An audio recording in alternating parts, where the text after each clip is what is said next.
வணக்கம் and welcome to mister truth and myth and நான் உங்கள் ஆஸ்ட்ரோ பிகே. ஸோ இன்றைக்கான வீடியோ நம்ம எதை பற்றி பார்க்க போகிறோம் அப்படின்னா, இப்போ திருமணத்துக்கு வரன் தேட ஆரம்பிச்சிடுவாங்க. ஒரு 10 ஜாதகம் 15 ஜாதகம் நம்ம கைக்கு கிடைக்கிது. ஸோ அந்த ஜாதகங்களில் எந்த ஜாதகம் சிறந்த ஜாதகம் அப்படின்னு நம்ம எப்படி சூஸ் பண்ண முடியும்? ஏன்னா ஒரு சில ஜாதகங்கள் எடுத்தோம் அப்படின்னா இந்த ஜாதகங்களுக்கு செவ்வாய் தோஷம் இருக்குன்னு சொல்லிடுறாங்க. ஒரு சில ஜாதகங்களுக்கு எடுத்தால் ராகு கேது தோஷம் இருக்குது அப்படின்னு சொல்லிடுறாங்க. இன்னும் சிலர் காலசர்ப்ப தோஷம் இருக்குது, அப்போ காலசர்ப்ப தோஷம் உள்ள ஒரு ஜாதகத்தை கூட தான் சேர்த்து வைக்கணும் அப்படின்னு சொல்லிடுறாங்க. சிலர் பொருத்தமே இல்லை அப்படின்னு சொல்லிடுறாங்க. அப்ப நமக்கு ஒரு 10 ஜாதகம் வந்துச்சு அப்படின்னா அது நம்ம ஜாதகம் கூட பொருந்தும் போது எது சிறந்ததா இருக்கு அப்படின்னு சொல்லி நம்மளே டிசைட் பண்ணலாங்க. ஸோ அது எப்படி டிசைட் பண்றது அப்படிங்கிறது தாங்க இந்த வீடியோல நம்ம டீட்டெயில்டா பார்க்க போறோம். ஸோ வாங்க வீடியோக்குள்ள போலாம். திருமணத்துக்கு வரன் தேட ஆரம்பிச்சதும் முதல் விஷயம் பார்த்தீங்கன்னா தோஷங்கள் இருக்கா அப்படின்னு தாங்க பார்ப்போம். ஸோ அதாவது செவ்வாய் தோஷம் இருக்கா, ராகு கேது தோஷம் இருக்கா, காலசர்ப்ப தோஷம் இருக்கா அப்படின்னு தாங்க பார்ப்போம். செவ்வாய் தோஷம்னா என்ன அப்படின்னு பார்ப்பாங்க. ஸோ ஜாதகத்தில் 1, 2, 4, 7, 8, 12 அப்படின்னு சொல்லி இந்த 6 பாவங்களில் செவ்வாய் போய் உட்காந்துருந்துச்சு அப்படின்னா அது செவ்வாய் தோஷத்தை ஏற்படுத்தி கொடுக்குங்க. ஸோ ராகு கேது பார்த்தீங்கன்னா 1, 2, 7, 8, 5, 11 சேர்த்துக்காங்க. ஸோ அப்போ இந்த பாவங்கள் எல்லாத்தையும் செவ்வாயும் ராகுவும் போய் உட்காந்துருந்தா தோஷத்தை ஏற்படுத்தி கொடுக்கும். அப்போ ஜாதகத்தில் மொத்தமே 12 கட்டம் தான் இருக்கு. அந்த 12 கட்டத்தில் இப்போ செவ்வாய் தோஷம் இருந்துச்சு அப்படின்னா அதுக்கு ஒரு 6 கட்டத்தை கழிச்சிருங்க.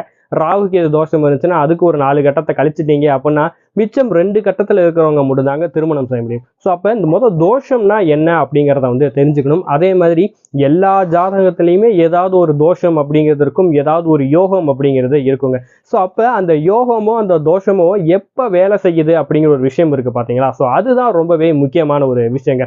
அப்போ நம்ம திருமணத்துக்கு ஜாதகம் செலக்ட் பண்ணும்போது அந்த 7, 8, 12ஆம் அதிபதிகளோட திசையோ இல்லை அந்த செவ்வாய் ராகு கேதுவோட திசையோ வருதா அப்படின்னு பார்க்கணுங்க. ஸோ அதே மாதிரி செவ்வாய் தோஷத்துக்கு நிறைய நிவர்த்திகள் அப்படிங்கிறது இருக்குங்க.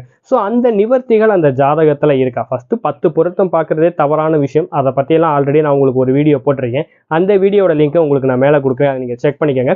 அந்த 10 பொருத்தம் அப்படிங்கிறது பெரிய அளவுக்கு முக்கியம் கிடையாதுங்க. ஜாதகத்துல பொருத்தம் இருக்கா, லக்னாதிபதி பொருத்தம் இருக்கா, 7ஆம் அதிபதி நல்லா இருக்காரா, கெட்டு போகாம இருக்காரா, அதே மாதிரி அடுத்தடுத்து நடக்கக்கூடிய திசை 6, 8, 12ஆம் அதிபதியோட திசையா இல்லாம இருக்கா அப்படிங்கிறத பார்த்து தாங்க நம்ம ஒரு ஜாதகத்தை சூஸ் பண்ணணும். ஸோ இப்போ திருமணத்துக்காக வரன் பார்த்துக்கிட்டு இருக்கீங்க, உங்க கையில ஒரு 10 ஜாதகம் இருக்குன்னா அதுல சிறந்த ஜாதகம் எது அப்படின்னு எப்படி சூஸ் பண்ணணும் அப்படிங்கிற ஒரு விஷயத்தையும் தான் இந்த வீடியோலாம் நம்ம டீட்டெயிலாக பார்க்க போறோம். ஸோ வாங்க வீடியோக்குள்ள போகலாம். இப்போ ஸ்க்ரீனில் வர இந்த ஜாதகத்தை பாருங்கள். இது உதாரண ஜாதகம். இந்த ஜாதகத்துக்கு தான் நம்ம திருமணம் எப்படி அப்படிங்கிறத கணிக்க போகிறோம்.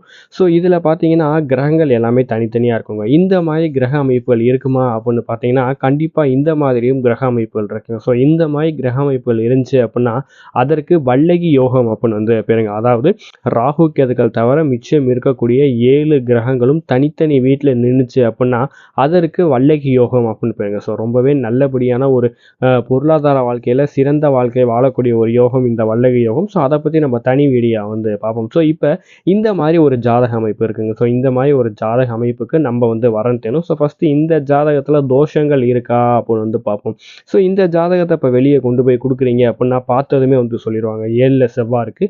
ஸோ செவ்வாய் தோஷம், 2ல் ராகு இருக்கு. ஸோ ராகு தோஷம் அப்படின்னு சொல்லிடுவாங்க. செவ்வாய் தோஷம்னா ஃபர்ஸ்ட் என்ன அப்படின்னு பார்த்தோம்னா செவ்வாய் 2, 4, 7, 8, 12 அப்படிங்கிற பாவங்களில் போய் உக்காந்துருந்துச்சு அப்படின்னா, ஸோ இந்த 6 பாவங்களில் செவ்வாய் உக்காந்துருந்துச்சு அப்படின்னா அது செவ்வாய் தோஷத்தை உண்டு பண்ணி கொடுக்கும். ஸோ அப்போ இந்த பையனுக்கு 7ஆம் பாவத்தில் செவ்வாய் உக்காந்துருக்கு.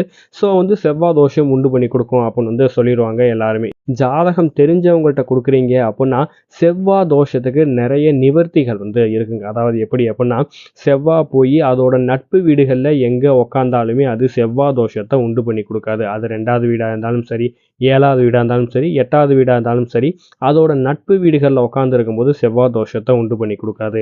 அதே மாதிரி சூரியன் கூட சேர்ந்து உட்காந்துருந்துச்சு அப்படின்னா அது செவ்வாய் தோஷத்தை கொடுக்காது. சந்திரன் கூட சேர்ந்து உட்காந்துருந்தாலும் குரு கூட சேர்ந்து உட்காந்துருந்தாலும் அது செவ்வாய் தோஷத்தை ஏற்படுத்தி கொடுக்காது. அதே மாதிரி தன்னோட ஆட்சி வீடுகளான அதாவது மேஷத்தில் இருக்கும்போதோ இல்லை விருச்சகத்தில் இருக்கும்போதோ இல்லை அதோட உச்ச வீடு எது அப்படின்னு பார்த்தீங்கன்னா மகரத்தில் இருக்கும்போதோ அது தோஷத்தை உண்டு பண்ணி கொடுக்காது.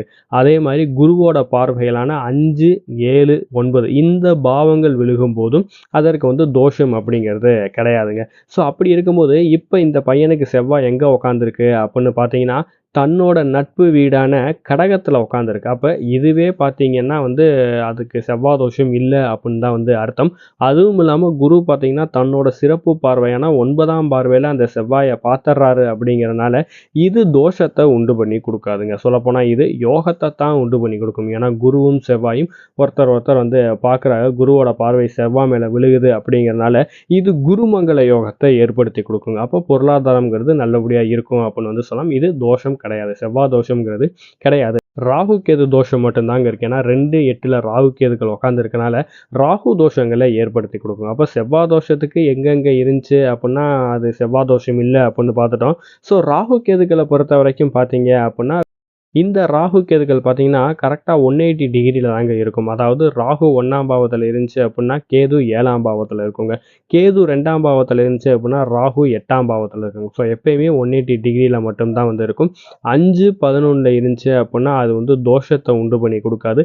5ஆம் பாவத்தில் ராகுவோ கேதுவோ உட்காந்து இருந்துச்சு அப்படின்னா அது குழந்தை பிறக்கிறதுல சின்ன சின்ன தாமதங்களை உண்டு பண்ணி கொடுக்குமே தவிர அது தோஷத்தை உண்டு பண்ணி கொடுக்காதுங்க. அப்போ ராகுவாக இருந்தாலும் சரி, செவ்வாயாக இருந்தாலும் சரி, கரெக்டான இடத்துல உட்காந்தா அந்த ராகு கேதுக்களையுமே குரு பகவான் பார்த்துட்டார் அப்படின்னா அதுவுமே தோஷ கணக்கு வந்து வராதுங்க. அப்போ திருமணத்துக்கு போகிறதுக்கு முன்னாடி நம்ம கையில் ஒரு ஜாதகம் வருது அப்படின்னா இதன் அடிப்படையில் பார்த்து அவங்களுக்கு செவ்வாய் தோஷம் இருக்கா, ராகு கேது தோஷம் இருக்கா அப்படிங்கிறத தெளிவாக பார்த்துக்கணுங்க. ஸோ இதில் இன்னொரு முக்கியமான விஷயம் என்ன அப்படின்னு பார்த்தா இப்போ இவங்களுக்கு செவ்வாய் தோஷம் வந்து இல்லை, ராகு தோஷம் இருக்குது அப்படின்னு வந்து கணக்காயிருச்சுங்க. அப்போ இந்த ராகு தோஷம் எப்போ வேலை செய்யும் அப்படிங்கிற ஒரு கணக்கு இருக்குது பார்த்தீங்களா. ஸோ அது எப்போ வேலை செய்யும் அப்படிங்கிறத வந்து பார்க்கணும். ஸோ எந்த ஒரு கிரகமாக இருந்தாலும் அது தன்னோட திசை நடத்தும் போது மட்டும்தான் பிரச்சனையை உண்டு பண்ணி கொடுக்குங்க. ஸோ இப்போ இந்த பையன் பிறந்தது பார்த்தீங்கன்னா புதனோட ராசியான கன்னி ராசியில் வந்து ஒரு பிறந்திருக்கார். ஸோ கன்னி ராசியில் பார்த்தீங்கன்னா சூரியனோட நட்சத்திரம், சந்திரனோட நட்சத்திரம், செவ்வாயோட நட்சத்திரம் இது மூன்றுமே வந்து இருக்குங்க. இப்போ இன்கேஸ் இவர் பிறந்தது பார்த்தீங்கன்னா சித்தையோட 1ஆம் பாதத்திலே பிறந்திருக்காரு அப்படின்னு வைங்களேன். அப்போ செவ்வாய் தசையில் வந்து இவர் பிறந்திருப்பார். ஸோ செவ்வாய் தசை 7 வருஷம். அதற்கப்புறம் பார்த்தீங்கன்னா ராகு தசை தாங்க வந்து நடந்திருக்கும். ஸோ ராகு தசை வரும்போது தான் இந்த ராகு தோஷத்துக்குரிய பிரச்சனைகளை கொடுக்கணும் அப்படின்னு வச்சுக்கோங்களேன். ஸோ ராகு தசை 18 வருஷம் நடக்குது அப்படின்னா இந்த 7 + 18 25 வயசு ஆயிருக்குங்க இவருக்கு. இப்போ இவர் 27 வயசுல இந்த வரன் தேடுறாருன்னா குரு தசை நடக்க ஆரம்பிச்சிருக்கும். குரு பார்த்தீங்கன்னா 11ஆம் பாவத்தில் உட்காந்து லாபஸ்தானத்தில் உட்காந்து தசை நடத்திக்கிட்டு இருக்காரு.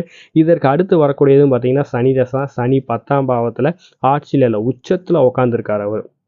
அதற்கடுத்து வரக்கூடியது பார்த்தீங்கன்னா புதன் தசை, அவர் ஆட்சியில் உட்காந்துருக்காரு. அப்போ அடுத்தடுத்த திசைகள் எல்லாமே நல்லபடியாக இருக்குது அப்படிங்கிறனால இந்த ராகு தோஷமும் இவருக்கு வேலை செய்யாது. ஸோ இதைத்தான் வந்து கன்ஃபார்ம் பண்ணி நம்ம அடுத்து வரக்கூடிய வரன் அப்படிங்கிறத அப்போ செவ்வாய் தோஷம் இருக்குது அப்படின்னா செவ்வாய் கரெக்டான வகையில் உட்காந்துருக்காரா இல்லை பரிகார செவ்வாயாக இருக்காரா அப்படின்னு வந்து பார்க்கணும். ஸோ அடுத்து ராகு கேதுக்கள் எப்படி இருக்குது அப்படின்னு பார்க்கணும். இவங்க 2 பேர்த்துக்குமே குருவோட பார்வை இருந்தால் தோஷம் அப்படிங்கிறதுமே கிடையாது. அந்த திசை முடிஞ்சிருந்தாலுமே அது பிரச்சனை அப்படிங்கிறத கொடுக்காதுங்க. ஸோ அடுத்து இன்னொரு முக்கியமான விஷயம் பார்த்தீங்கன்னா ஏன்னா இது எல்லாமே ரைட்டு, எங்களுக்கு செவ்வாய் தோஷம் இல்லை, ராகு கேது தோஷம் இல்லை, எதுவுமே இல்லை அப்படின்னாலுமே இதற்கு அடுத்து இருக்கக்கூடிய இன்னொரு முக்கியமான விஷயம் அப்படின்னு பார்த்தீங்கன்னா நம்ம ராகு கேது தோஷம் அப்படின்னு சொல்கிறோம். இதில் காலசர்ப்ப தோஷம் அப்படின்னு ஒரு விஷயம் இருக்குங்க. ஸோ அந்த காலசர்ப்ப தோஷம்னா என்ன அப்படின்னு பார்த்தீங்கன்னா ராகு கேதுக்களுக்குள்ளே இருக்கக்கூடிய நவ கிரகங்களும் அடைபட்டிருக்கிறதாங்க வந்து காலசர்ப்ப தோஷம். ஸோ இந்த காலசர்ப்ப தோஷம் தான் பார்த்தீங்கன்னா கொஞ்சம் பிரச்சனைகள் அப்படிங்கிறத ஏற்படுத்தி கொடுக்கும். ஏன்னா இதை காலசர்ப்ப தோஷம் அப்படின்னு சொல்லுவோம், காலசர்ப்ப யோகம் அப்படின்னு வந்து சொல்லுவோம். ஸோ இந்த காலசர்ப்ப தோஷமோ யோகமோ இருக்கிறவங்க பார்த்தீங்கன்னா இந்த ராகு தசையோ இல்லை கேது தசையோ முடிகிற வரைக்கும் வாழ்க்கையில் கஷ்டப்படுவாங்க. அதற்கு அடுத்து பார்த்தீங்கன்னா அவங்க வாழ்க்கையில் ஓஹோன்னு வருவாங்க. ஸோ அதனால தான் இதை காலசர்ப்ப யோகம் அப்படின்னு சொல்கிறோம், காலசர்ப்ப தோஷம் அப்படின்னு வந்து சொல்கிறோம். ஸோ இந்த அமைப்பு இருக்கிறவங்களுக்கு மட்டும்தான் இந்த அமைப்பு மாதிரி இருக்கக்கூடியவங்களை திருமணம் செஞ்சு வைக்கணும் அப்படின்னு சொல்லலாம். ஸோ இதுலேயுமே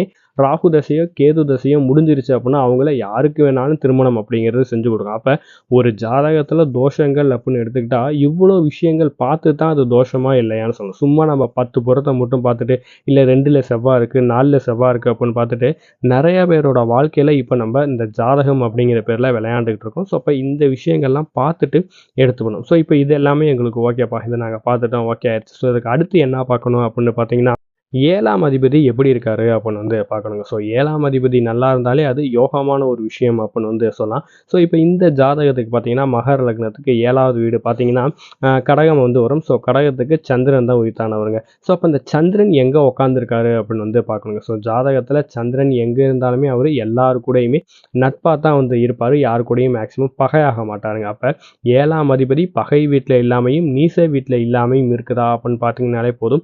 அவங்களோட திருமண வாழ்க்கைங்கிறது நல்லபடியாக இருக்குங்க. ஸோ அப்படி பகையாயிருக்கு இல்லை வந்து நீசமாயிருக்கு அப்படின்னாலும் அந்த திசை முடிஞ்சிருந்துச்சு அப்படின்னா தாராளமாக அவங்கள வந்து திருமணம் செஞ்சுக்கலாம். எந்த ஒரு பிரச்சனையுமே உண்டு பண்ணி கொடுக்காங்க. ஏன்னா நமக்கு பிரச்சனையை கொடுக்கக்கூடிய திசை முடிஞ்சிருச்சு அப்படின்னா அடுத்தது வீரியமாக வேலை பார்க்காது. ஸோ அதனால் தாராளமாக இதை வந்து செய்யலாம். ஸோ இப்போ இவருக்கு இந்த சந்திரன் எங்கே இருந்திருக்கணும் அப்படின்னு பார்த்தீங்கன்னா விருச்சகத்தில் இருந்தால் மட்டும்தான் நமக்கு ஆப்போசிட்டில் வரக்கூடிய ஜாதகத்தை நம்ம ரிஜெக்ட் பண்ணுங்க. ஏன்னா அந்த சந்திரன் வந்து நீசமாக இருப்பார் விருச்சகத்தில் இருக்கும்போது. அப்படி அவர் நீசமாக இருந்தாலுமே சந்திர தசை முடிஞ்சிருந்துச்சு அப்படின்னா தாராளமாக வரக்கூடிய வரனை நீங்கள் ஏற்றுக்கலாம். ஸோ இந்த மாதிரி பார்த்து தான் முடிவு பண்ணும். ஸோ அதே மாதிரி இப்போ 7ஆம் பாவ அதிபதியை முடிச்சாச்சு. அடுத்து பார்த்தீங்கன்னா 6, 8, 12 அப்படின்னு இந்த 3 பேரோட அமைப்பும் அந்த திசையில் வருதா அப்படின்னு வந்து பார்க்கணும் நமக்கு வரக்கூடிய வரனில்.